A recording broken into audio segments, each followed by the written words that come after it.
డెఫినెట్గా కశ్యప్ గురించి కూడా మేము చెప్తున్నామండి. Trust, why should you trust me అంటాం కదా, why should you trust me, don't trust, but you will see it on May 1st Kumar గారు.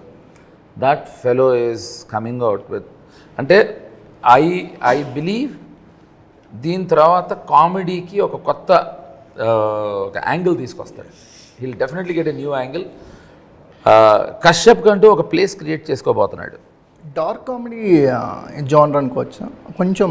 నాట్ రియలీ అండి, నాట్ రియలీ. అంటే తరుణ్ అండ్ మాన్సా పార్ట్స్ ఏదైతే ఉంటే అది ఒక రామ్ కామ్లా ఉంటుంది.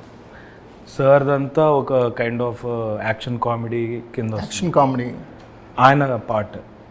ఇంకో కొన్ని ఇప్పుడు తిన్నది ఈ పార్ట్ వచ్చి ఫరియా తరుణ్ వచ్చేసరికి అదొక కైండ్ ఆఫ్ ఒక స్పూఫ్ అనలేం కానీ ఒక కైండ్ ఆఫ్ స్పూఫ్ సాటిరికల్ ఉంటుంది. నెల్సన్ ఏమన్నా మీకు ఏమైనా ఇన్స్పిరేషన్? యా డెఫినెట్గా నెల్సన్, గై రిచీ ఫిలిమ్స్ ఇష్టం. ఓకే, నెల్సన్ ఇష్టం. Kind of Karthik Subbaraj zone ఇష్టము. Like yeah anything dark comedy. So దీంట్లో మీకు అన్ని కామెడీలో బిగ్గెస్ట్ కమర్షియల్ వేలో రీసెంట్ టైంలో తీసుకెళ్తుంది నెల్సన్. Yeah true.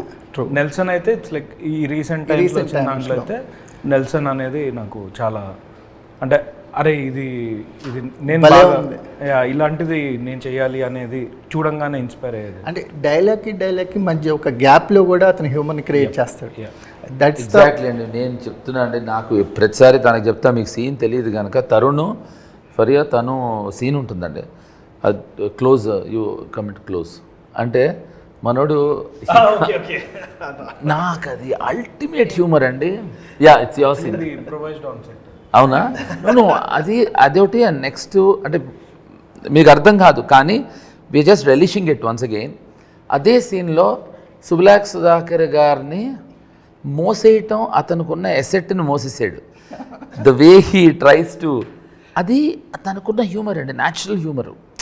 తను ఏంటంటే గ్యాపుల్లో కూడా తన హ్యూమర్లో వాల్యూ ఏంటంటే అప్పుడు నవ్వుతాం, మళ్ళీ ఇంటికి వెళ్ళి కూడా నవ్వుకుంటాం.